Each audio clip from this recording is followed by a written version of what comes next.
Yeah.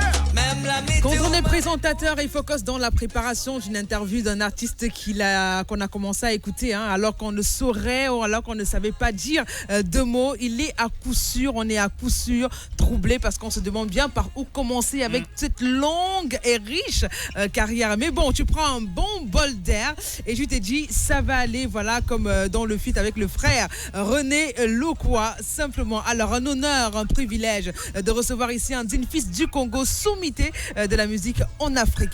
Plus vivant que jamais malgré la pandémie qui a secoué le monde et qui revient simplement nous dit que même si le monde est fou et crie au secours, tout va bien, qui est d'ailleurs le titre de son nouveau single annonçant dans un album à venir. Alors je pense qu'il faille des applaudissements, alors là comme jamais, pour accueillir dans ce studio. Des applaudissements pour Monsieur Pascal Lokwa Kanza.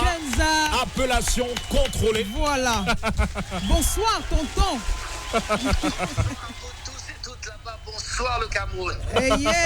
On est super heureux de te voir ici. Alors déjà, joyeux anniversaire malgré le léger retard. Voilà. Parce qu'on savait que c'était hier. Merci beaucoup, merci. Jusqu'ici, tout va bien, ça va? Écoute, tout va bien, il faut que tout aille bien. Malgré cette souffrance, cette pandémie, ces souffrances à travers le monde, il est aussi important que nous, humains, on se dise qu'il faut que ça aille mieux. Et donc, cette Covid n'a pas que fait du mal. Cette Covid aussi a permis de vous inspirer sur ce qui se passe et de motiver les gens tout en leur disant que malgré tout ce qui se passe, tout va bien finalement. Il faut un chant d'espoir dans ce monde où nous sommes. Sans chant d'espoir, sans chant d'amour, c'est pas possible. Quand on a beaucoup de problèmes dans la tête, quand on ne va pas bien, on a besoin des gens qui nous disent « Hey, allez, lève-toi et continue, bats-toi. » Continue de te battre. En fait, moi, ce qui me marque, en fait, c'est le fait de n'avoir pas noirci le karma, mais plutôt que de votre côté, vous avez essayé de voir le verre à moitié plein, en fait, en ce moment. Non, c'est important. Ouais. Surtout nous autres qui sommes artistes, je pense que c'est notre devoir. Chacun a son rôle dans la vie, le médecin, le politicien, le boulanger. Et nous autres, c'est de pouvoir toucher et soigner en quelque sorte sans prétention aucune, ces côtés, cette âme de l'humain. Au lieu de l'assombrir, ça nous d'amener un peu de soleil. Super. Alors, tonton Lokwa, moi je vais t'appeler tonton, vraiment. Après 28 ans de carrière en solo, 6 albums magnifiques, de nombreuses collaborations avec des noms aussi illustres que le tien, est-ce qu'à un moment donné, tu te sens accompli quand même? Pas du tout. Ah ouais? J'ai beaucoup de choses encore à accomplir. Je sais que je n'aurai pas le temps nécessaire parce qu'on n'a qu'une toute petite vie. Mais ce qui est passé, je dis merci à Dieu parce que c'est grâce à lui qu'on peut le faire. Et j'ai tellement de gens que j'aimerais rencontrer au Cameroun, au Congo, en Inde. Mais on n'a pas assez de temps pour pouvoir le faire. Mais déjà au Cameroun, ça le fait puisque on sait que ton filleul c'est Papi Anza. Que je dis bonjour d'ailleurs. Voilà. Et donc, ce serait un plaisir, par exemple, de rencontrer aussi cette jeune génération aujourd'hui qui a besoin de repères. Ouais. D'ailleurs, on le voit à chaque fois que l'on regarde The Voice Afrique francophone. Ces jeunes qui ont besoin d'encadrement et qui ont besoin, bien évidemment, d'être inspirés par des sommités comme toi. On a ces devoirs. Moi, je dis ça tout le temps aux autres. Ce n'est pas être prétentieux, mais de pouvoir montrer la voie. C'est pas qu'on est tout, non. Le peu de temps qu'on a passé sur la route, ceux qui viennent derrière, au lieu de passer à souffrir, à galérer, ouvrons la porte pour qu'ils aillent un peu plus vite, mais en leur disant, attention, rigueur, travail et foi. C'est important. Rigueur, travail et foi. On retient ça véritablement, mais ça fait déjà quelques années quand même que l'aventure dure. Quand on parle de The Voice, Afrique francophone, des talents, tu as vu passer ton temps devant toi énormément. Mais j'ai envie de savoir, qu'est-ce qui t'a le plus marqué pendant ces années en fait? Je pense que c'est le potentiel énorme qu'a ces continents magiques. Je ne le dis pas parce que c'est le nôtre, mais c'est une vérité. Ces timbres tellement différents dans chaque pays. Cette puissance de foi, cette passion malgré les souffrances. Mais tous ces jeunes gens, je le dis pas par méchanceté, ils ont besoin de formation.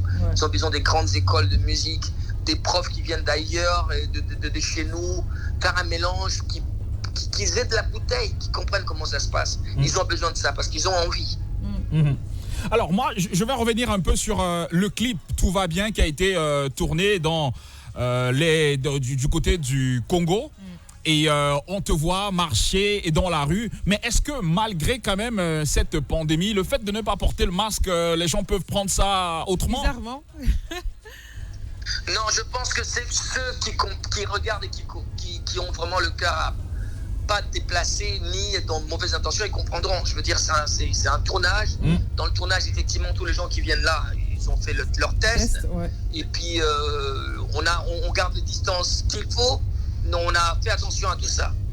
C'est super. Alors, effectivement, puisqu'on parle de Tout va bien, tu es en pleine promotion de ce nouveau single qui annonce ton album à venir. Et je t'ai vu sur le plateau de Willy Dombo hier, je crois, voilà, parler avec beaucoup d'émotion de Papa Wemba, entre autres, hein, et de Manu Dibango. Est-ce que tu as le sentiment, en fait, à un moment donné, qu'ils sont partis un peu trop tôt? Non, c'est pas un sentiment, c'est une réalité. Ils sont partis trop tôt. Ok. Quelqu'un comme Tonton Dibango, je pense que c'est le phénix le plus grand de notre culture. C'est le monsieur. Ouais. Même s'il est parti à 86 ou 7 ans, je trouve ça c'est trop tôt. Tonton devait partir à 150 ans. Normalement, ouais, moi je suis d'accord, franchement. Et Papa Wemba, c'est encore beaucoup plus trop tôt. Il est parti à 60 d'années. Je trouve ça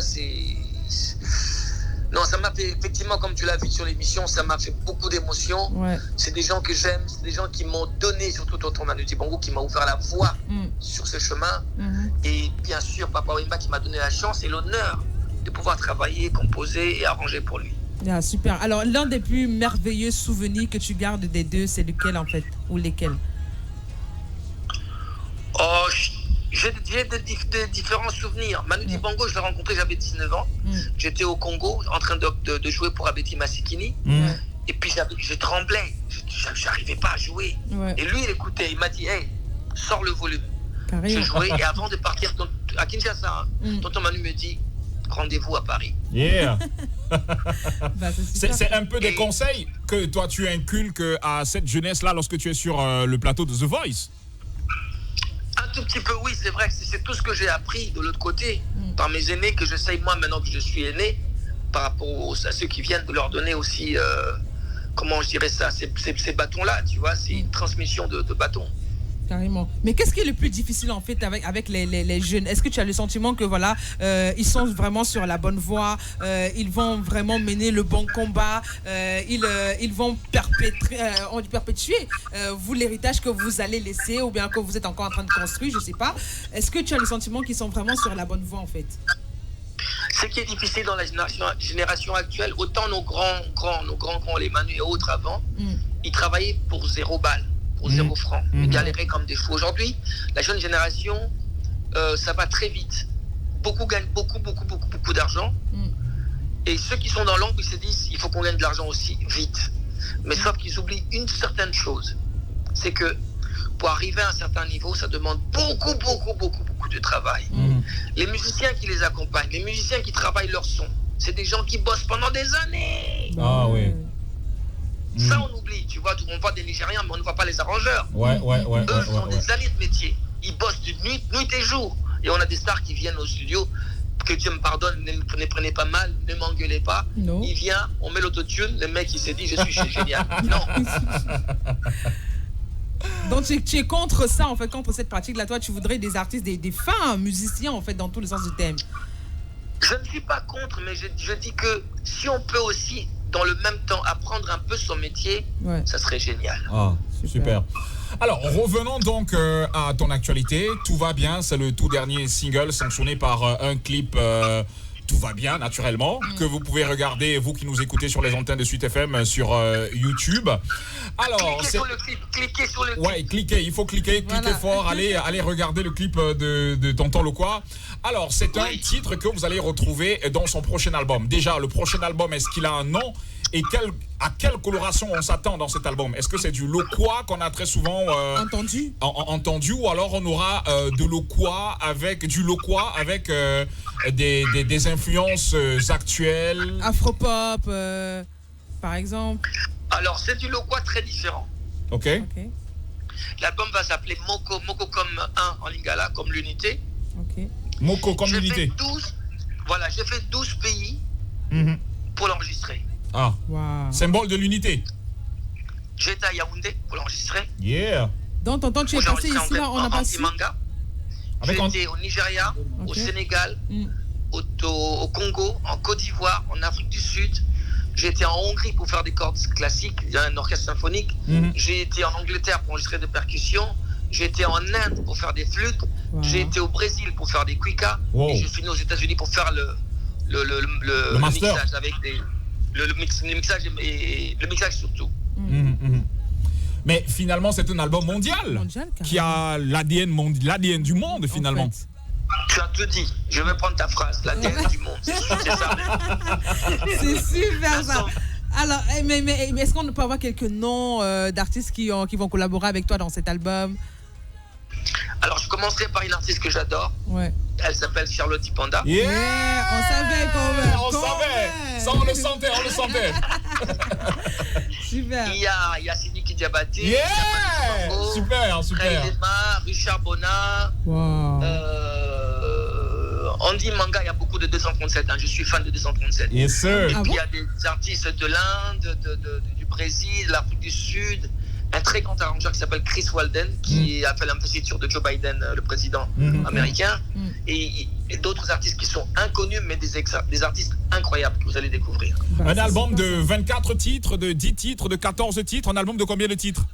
14 titres. 14 titres. Et ben, je pense qu'on va pas se lasser, ça c'est sûr et certain. Le genre d'un boule que tu écoutes, tu bisses et rebisses carrément tellement, c'est comme une thérapie à la limite. Alors en tout cas, on attend impatiemment. Mais avant qu'on ne te lâche, tonton Loukwa, moi j'ai une question que j'ai envie de te poser. Je suis tombée sur une vidéo de toi sur une chaîne de télévision sur YouTube. C'était RDC TV, Étoile RDC TV, et tu étais face à un artiste, en fait un jeune artiste qui chantait et tu pleurais à chaudes larmes. Je me suis posé la question de savoir qu'est-ce qui s'est passé ce jour-là. Le petit, en fait vous l'avez pas vu, mais le petit, alors je vous raconte l'histoire. Ouais. C'est un ami qui m'a dit Loukwa, il faut que je te présente un artiste. Ok. L'artiste, il arrive déjà, il est paralytique. Oh là. Il se trimballe en béquille. Le petit, il arrive, il a une guitare un peu pourrie. Et son guitariste, je prends ma guitare, je donne à son guitariste.